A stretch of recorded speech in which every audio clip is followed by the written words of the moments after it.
Hello everyone and welcome to our online presentation, and the topic of this educational presentation today is reversal to monopolistic capitalism, present day paradox.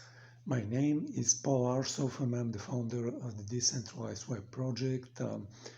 I'm going to talk about in the end of this presentation about the projects that we are working on, but let's start right away with this educational presentation.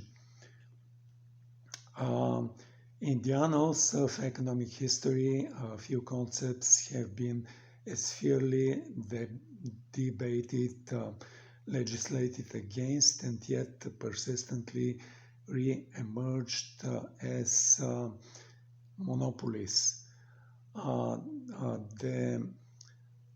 example of this is the antitrust ruling against Google, where District Judge Amit Mehta found the tech giant guilty of maintaining an illegal monopoly. And this decision serves as a timely reminder that we are once again witnessing a quiet reversion to monopolistic capitalism. This presentation explores the economic underpinnings of this resurgence, analyzing the historical, cultural, and financial contexts that have allowed such reversion to occur. So what are the economics of monopolies, and so why is this recurring paradox?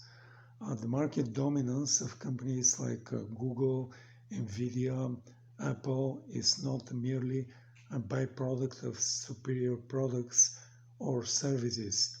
It's an intricate dance of economic forces that increasingly reward market concentration over competition. Historically, monopolies have been seen as a natural, albeit dangerous, endpoint of unregulated capitalism.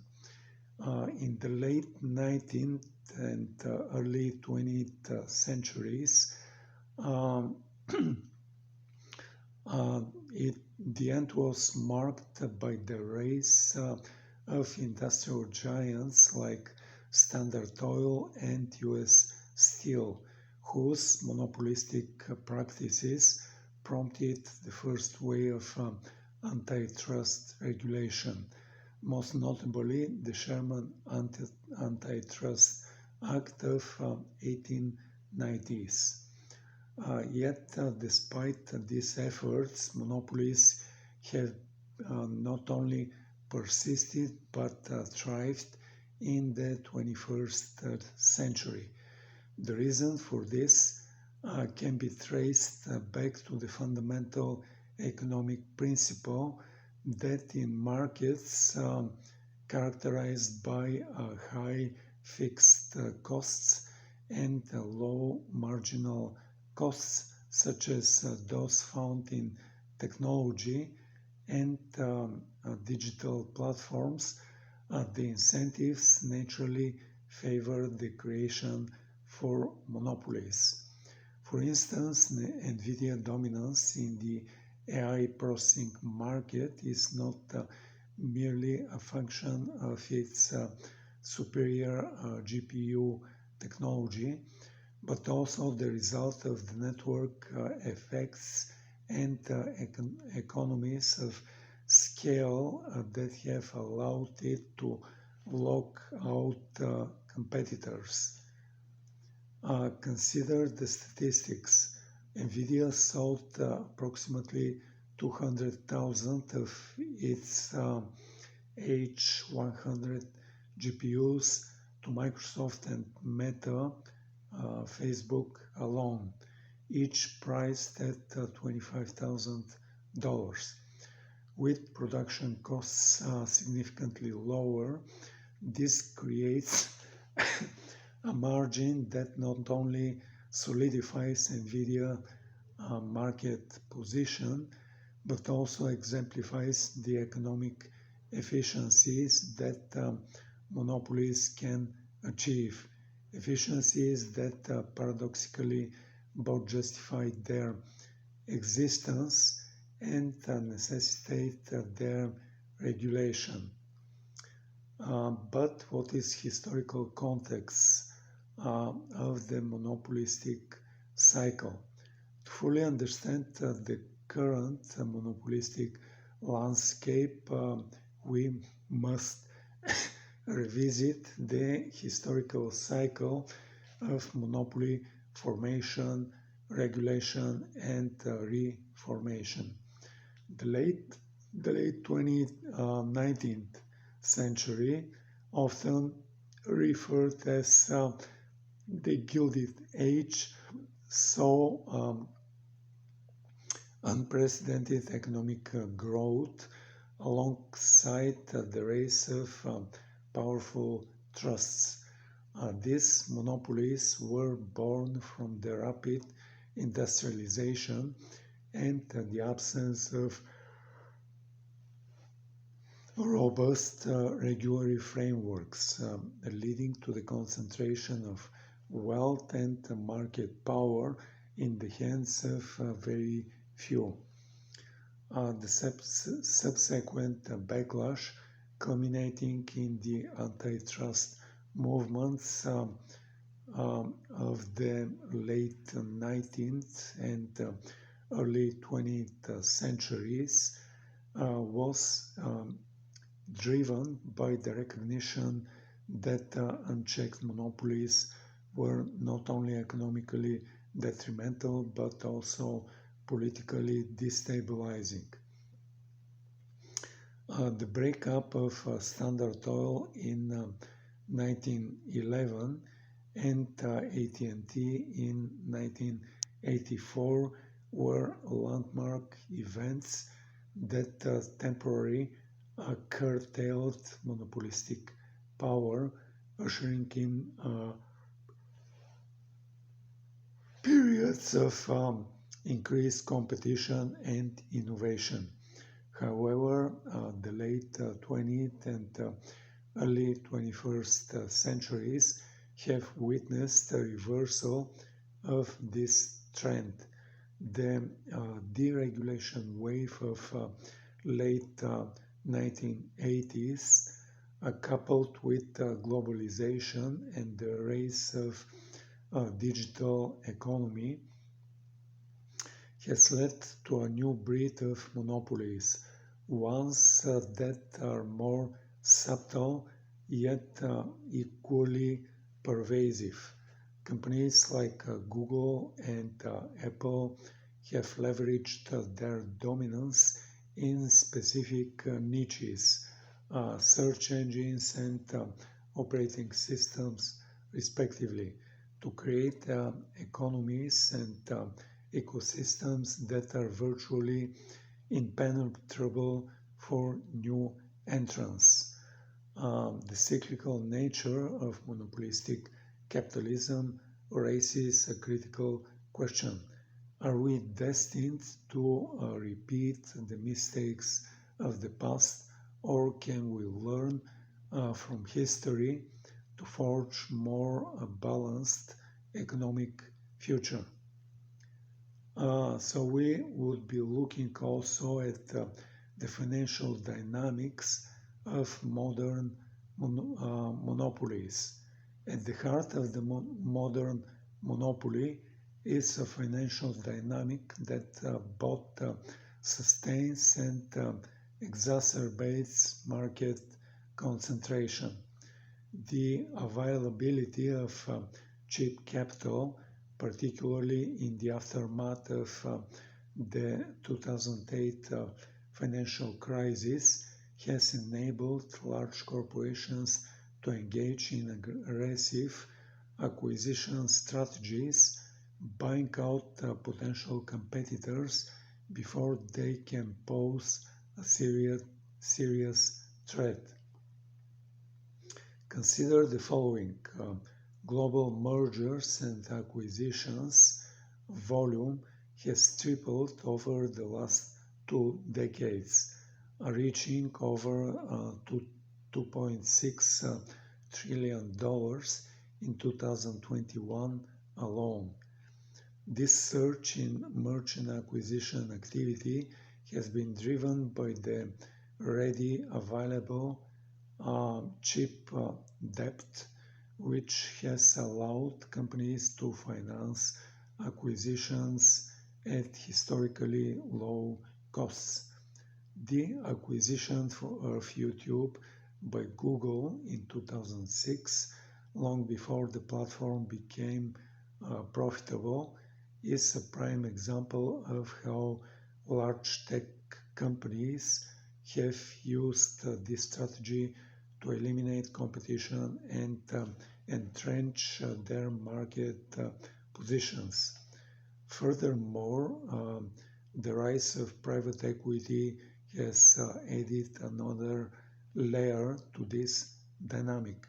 Private equity firms flush with cash from institutional investors have increasingly turned to roll-up strategies, acquiring smaller companies in fragmented industries to create local monopolies. While these local monopolies may not attract the attention of regulators, they nonetheless contribute to the broken trend of market concentration. The implications of this financial dynamic are profound. Not only does it stifle competition, but it also creates a feedback loop where monopolies generate excess profits that are reinvested in further acquisitions, perpetuating this cycle. This has led to a situation where, according to data from the Washington Center of Equitable Growth, the market share of the top 4 firms in many US industries has increased significantly over the past 2 decades. But what are the regulatory challenges? So why we have the ineffectiveness of antitrust laws? Given this backdrop, one might expect that antitrust regulators would be aggressively pursuing measures to curb the rise of monopolies. However, the reality has been quite the opposite. Despite the existence of robust antitrust laws, enforcement has been lackluster, hampering and being hampered by local political and economic constraints. The budget cuts to the Federal Trade Commission and the Department of Justice Antitrust Division since 2008, despite the increasing complexity of modern markets, has severely limited their ability to challenge monopolistic practices effectively.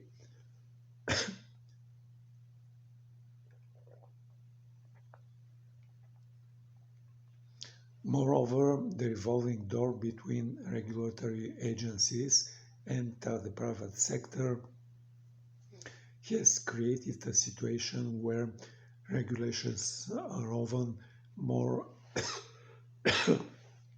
sympathetic to industries that they're supposed to police.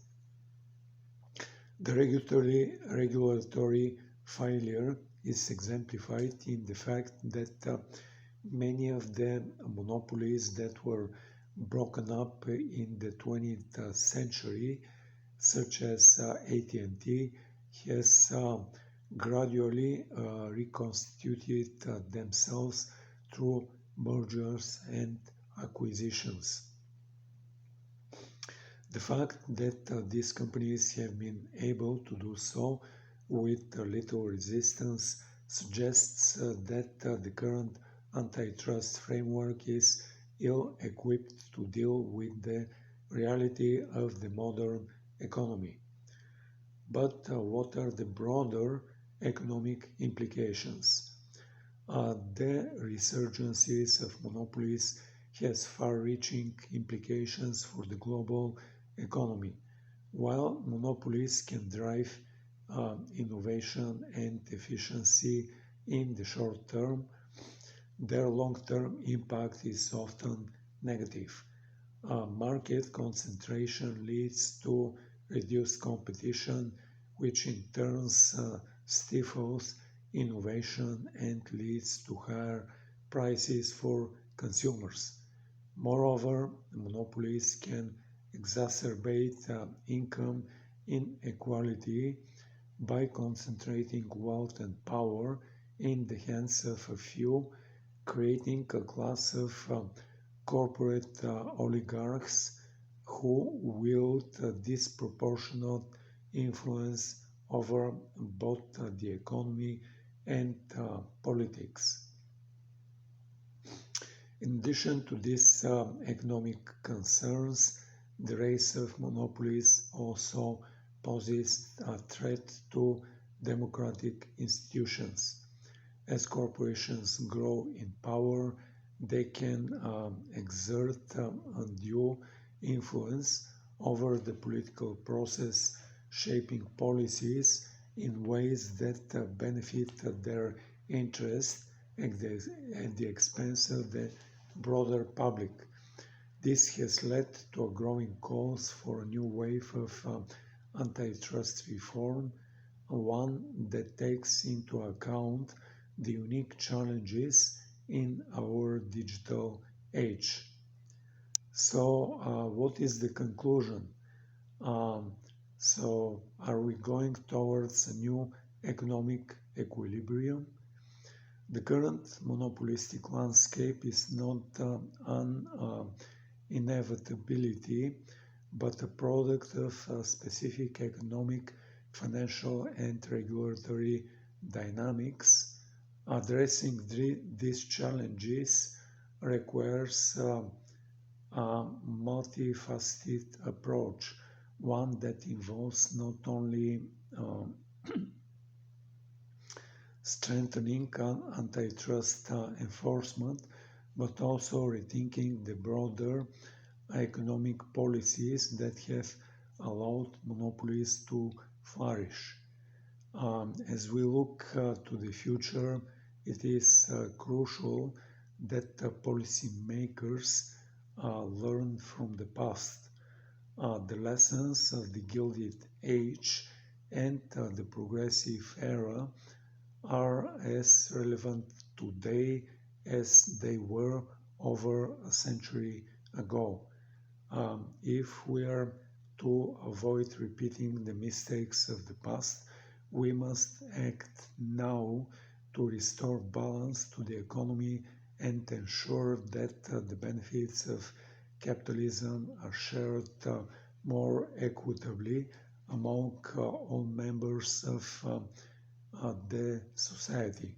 Only then can we hope to achieve a sustainable economic future free for all and free from the distortion of the monopolistic power. And with this said, I will be ending this presentation, and I'm coming back to the beginning of this presentation where I told you that that my name is Paul Arsov. I'm the founder of the Decentralized Web Project. We are currently working on three different projects.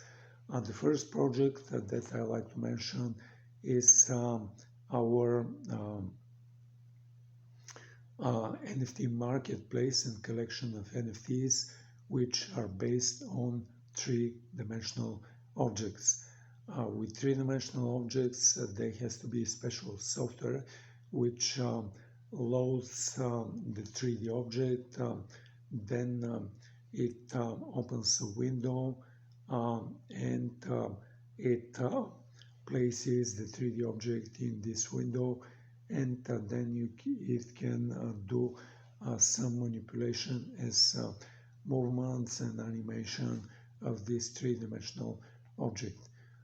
Traditionally, the creators of 3D objects they were using 3D software engines, and two very popular choices which creators are most often using are two game engines.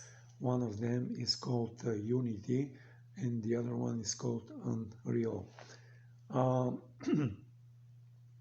But from the very beginning in our project we decided to build our own 3D software engine, and what this 3D software engine does is it reads the file of the 3D object, it opens a window on a computer screen, it loads the 3D object, and it starts animating this 3D object in a way of moving this 3D object around the window in a random fashion. But in addition to like loading and animating the 3D object, our 3D software engine has multiple additional capabilities. The first additional capability for our 3D software engine is the capability of speaking. Our 3D software engine can speak in one of three different voices. Our 3D NFTs can speak either in a male voice or in a female voice or in a whisper kind of a voice. In addition to the three basic voices, there are three different flavors of voices. A voice can be spoken either in a normal speed fashion or in a fast speed manner or in a slow speed manner. And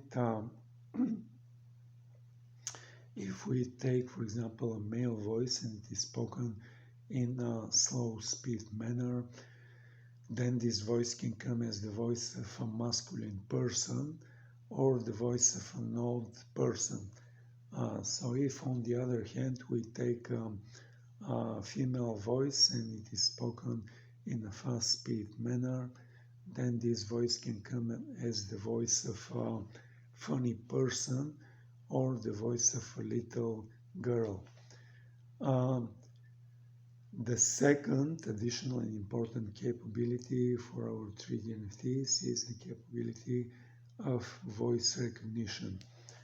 The 3D NFTs can recognize voice commands, and if, for example, we have a 3D NFT which is moving in a random fashion around the window, then we can issue our very first voice command to the 3D NFT to stop moving.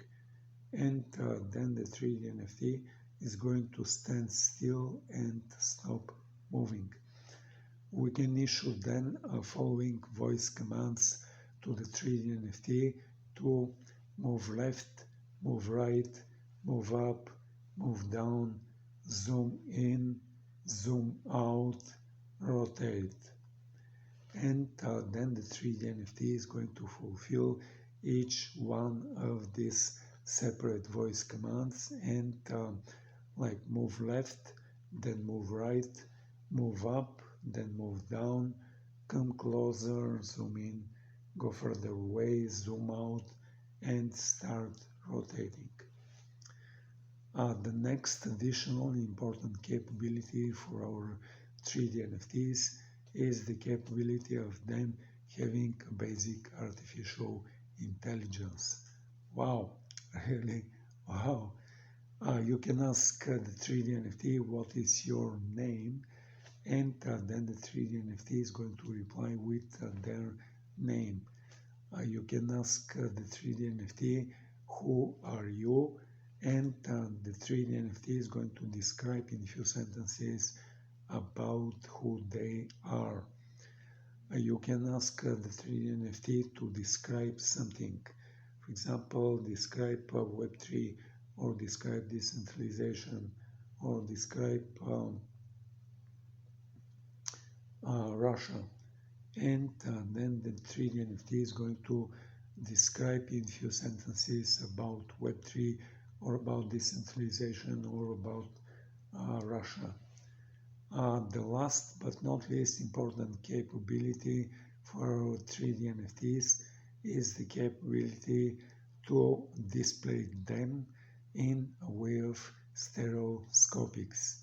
What stereoscopics means is that in addition to the regular way of displaying the 3D NFT, we have a second way, and in this way part of the 3D NFT is going to be displayed in red or reddish colors, and another part of the 3D NFT is going to be displayed in blue or bluish colors.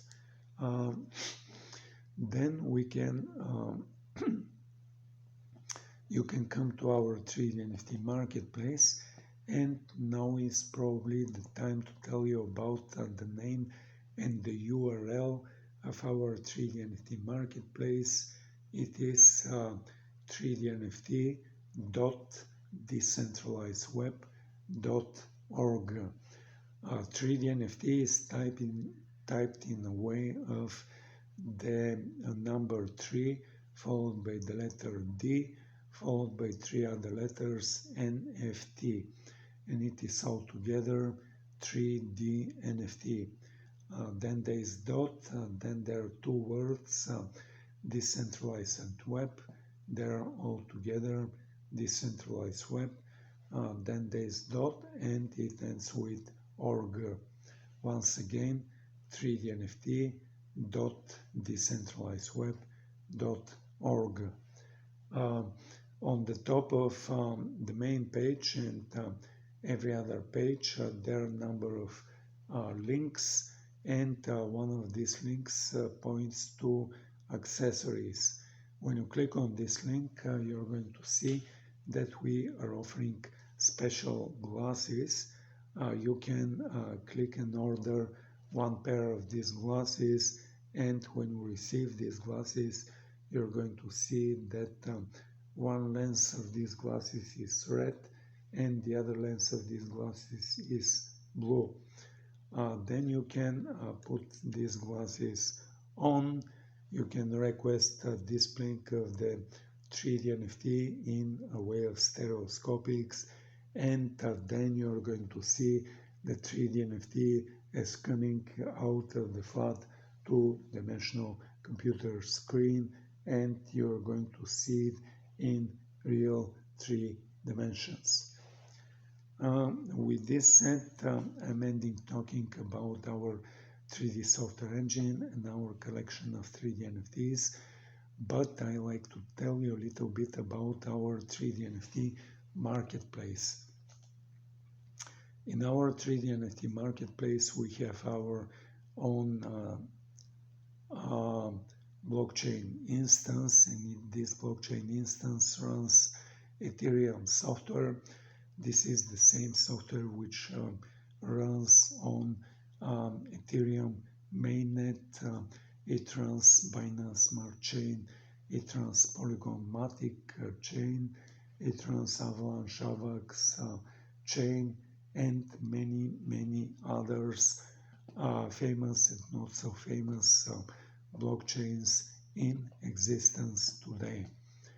By having our own blockchain instance, we do not require our users to pay gas fees for the transactions of deployments of smart contracts for non-fungible tokens, and transactions of transfer of ownership from one user to another user.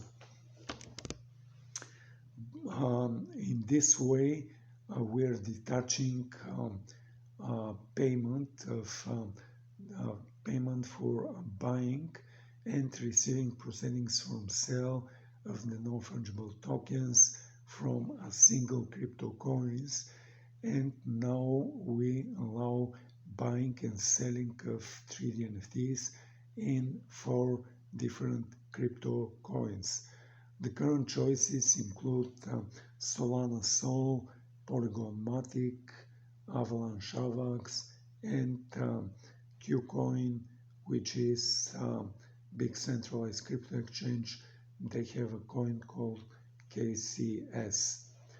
But in addition to buying and receiving proceedings from sale in crypto, we have a second parallel and independent way of buying and selling of 3D NFTs, and it is done entirely in fiat currency.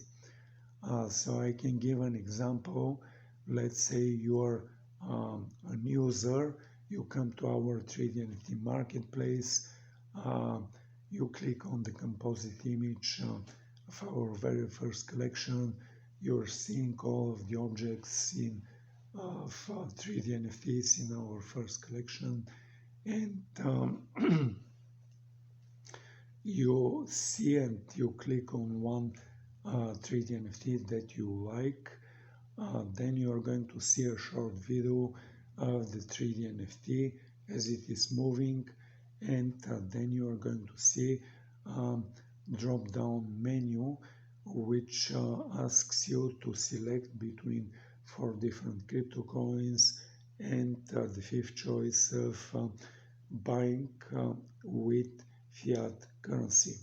Let's say you select buying with fiat currency, you click on the button to advance next, and then you're going to be presented with a screen where you have to put the number of your debit or credit card, the expiration date, and the CVV, and when you click on the button to complete this transaction and make a payment, what is going to happen is there is going to be a transaction and conversion from your national fiat currency to US dollars, and this payment is going to be deposited in our bank account.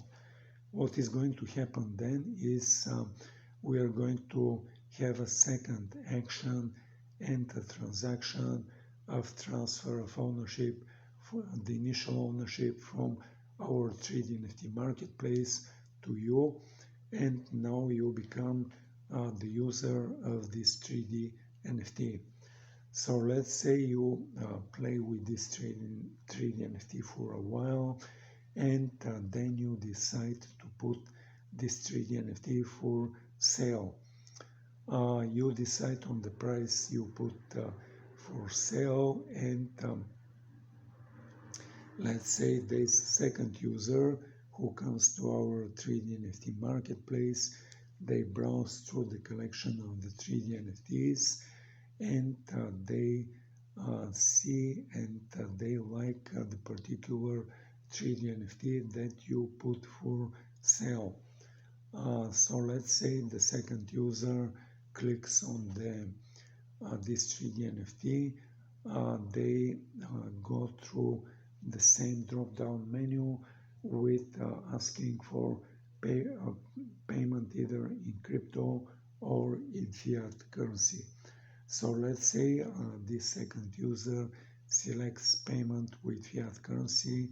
They click on the button to advance next, and what is going to happen then is there is going to be a transaction and a conversion from the national fiat currency of the second user, which could be different than your national fiat currency and different than US dollar, and this payment is going to be converted to US dollars and deposited in our bank account. So we are going to follow this first action with the second action of transfer of ownership from the first user, to the second user. Now the second user becomes current owner of this 3D NFT. Yeah, we're going to follow this second action with the third action, and conversion from US dollars to your national fiat currency, and this transfer of the payment is going to be converted in your national fiat currency and deposited in your bank account. And with this said, I'm ending talking about this first project. I like to tell you about the second project that we're working on, and this second project is related to electric vehicles and their increasing and at some point exponential growth.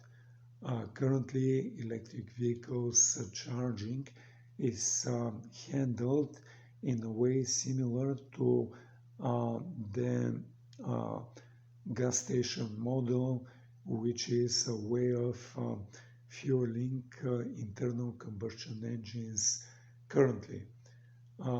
So currently we have specific locations where there are limited number of gas fuel pumps, and like internal combustion engines come, they put the hose in their car, they initiate loading fuel, they put the number of their debit or credit card, or they make a payment in the concession stand of the gas station, and they load fuel, they make a payment, and they leave. In the same way, currently there are a number of charging stations where electric vehicles come, they connect the electric power cable to their car, they identify themselves by their debit or credit card, they start loading electric power in their electric vehicle, they stay for a while, and after a while they disconnect the electric power cable, they stop charging, they make a payment, and they leave. But ultimately we are projecting and we are estimating that this way of charging electric vehicles, which resembles the gas station model, is going to become ultimately insufficient to charge the exponentially growing number of electric vehicles. So what we're proposing, and what we wrote an article about, and what we are building products for, is the upcoming future of exponential growth of electric vehicles, and we're proposing a model where electric vehicles can be charged at the point of parking lot if the owner of this electric vehicle lives in an apartment building. And we are building products which can be installed in the parking lot of this high-rise buildings, and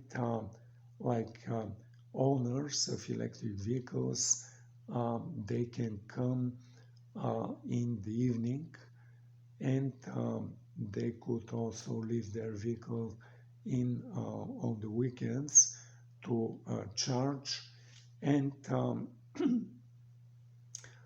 when they come in the parking lot and their dedicated parking spot, they can connect the electric cable, they can identify themselves to the charging device by their debit or credit card, they can start charging their vehicle, and they could leave this vehicle to charge for the evening, the night, and early morning, and they could then disconnect the cable and leave for work. But at the point of their work, if they work in an office building, which is a high-rise building, and it has parking lots, they can also leave their car in the parking lot of their workplace. They can connect the electric charging cable to their electric vehicle. They can identify themselves to the parking lot and to the charging device, and they could start charging while they're working at their workplace as well, and do this in the morning, noon, afternoon, and early evening while they're at work. So essentially, in addition to charging at the point of the parking lot, we are also alleviating additional problem for the electric power utilities. The electric power utilities are going to be having increased strain on the electric vehicle, on the electric charging grid, because of the number of electric vehicles which are start or initiate charging at a specific moment of time.